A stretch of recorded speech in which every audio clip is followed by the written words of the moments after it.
Good morning, students. So in the last class we discussed about colligative properties. There are 4 colligative properties: RLVP, relative lowering of vapor pressure, elevation in the boiling point, depression in the freezing point, and the last one is osmotic pressure. So first one we discussed, that is relative lowering of vapor pressure.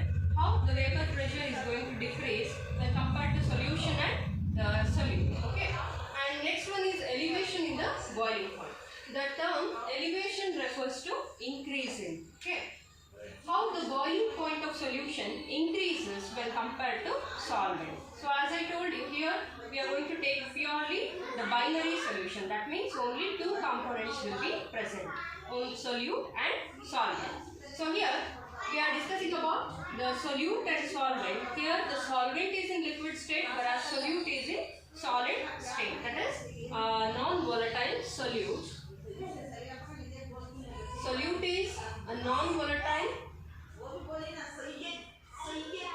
solid and solvent is a volatile liquid. So this is a mixture which is going to form solution first. Solute is non-volatile solid, whereas solvent is a volatile liquid.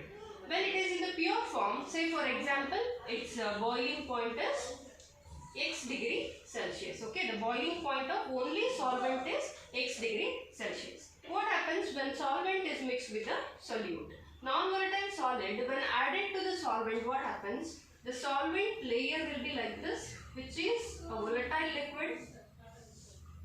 It is easy to escape from the container. But when we add solute in this,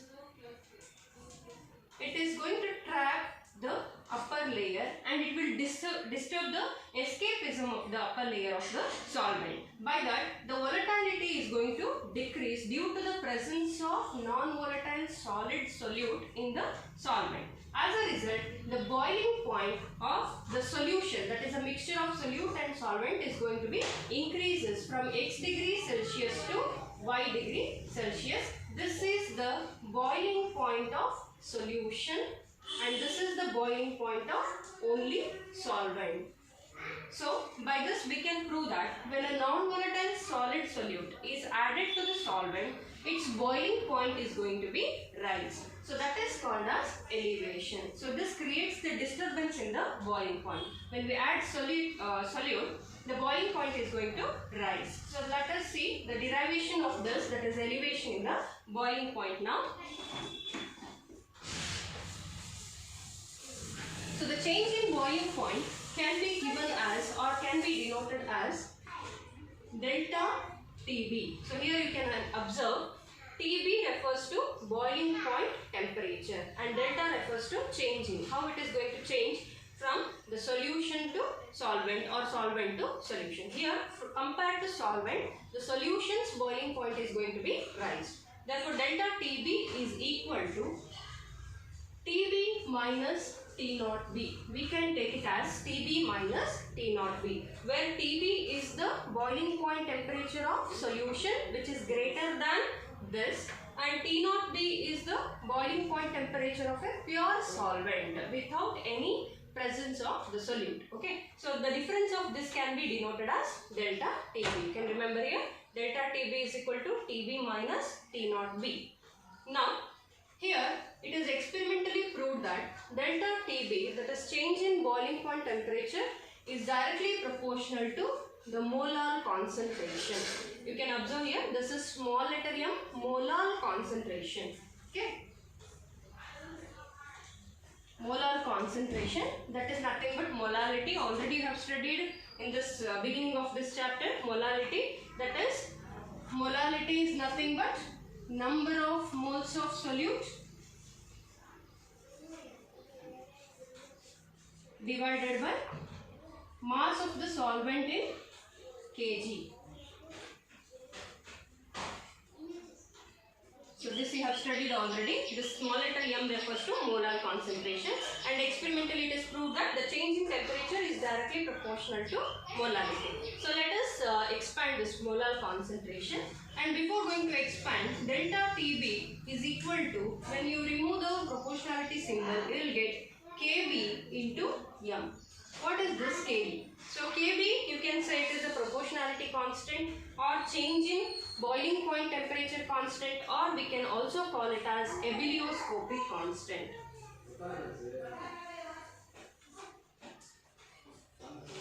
Kb refers to ebullioscopic constant, or it is also called as elevation in boiling point constant. Okay. So delta Tb is equal to Kb into m. Now let us expand m, that is number of moles of solute by mass of the solvent in kg. So number of moles of solute refers to N2. You remember, N2 refers to wherever 2 comes it is solute, and wherever 1 comes it is solvent. So that's why as it is belonging to the solute, I am giving the number 2. And mass of the solvent in kg. Solvent refers to number 1, and only mass we have to take, that is W1. Okay. Please note, 2 refers to solute and number 1 refers to solvent. W1, this is mass of the solvent, and as it is in the kg, we have to divide it with the number 1000. If it is in grams, if we need to convert grams into kg, we need to divide this with 1000. Now let us substitute this, and N2, you know that N2 is a given mass by molecular mass. That is given mass of solute by molecular mass of solute whole divided by W1 divided by 1000. So let us substitute the value of m here in this equation 1. Consider this as equation 1. Now substitute the value of m here.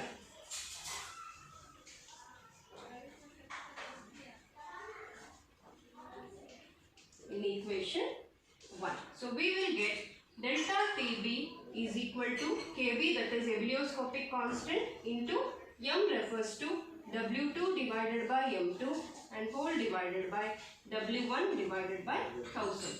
And again, let us simplify this. We will get delta Tb is equal to Kb into W2 into m2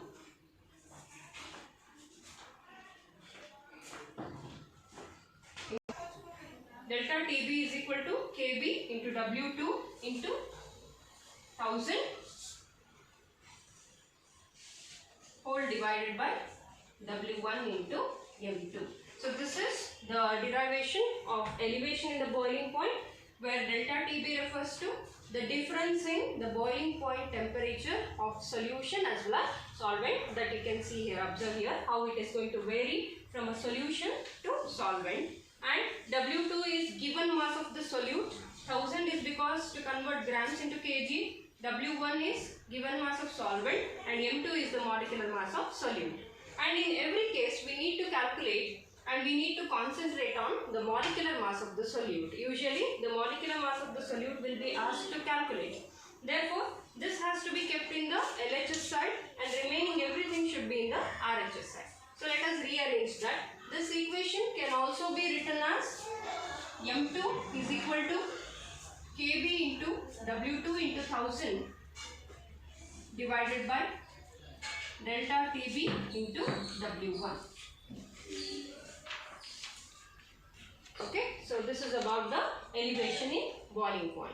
And next we will go to derive the third colligative property, that is depression in freezing point.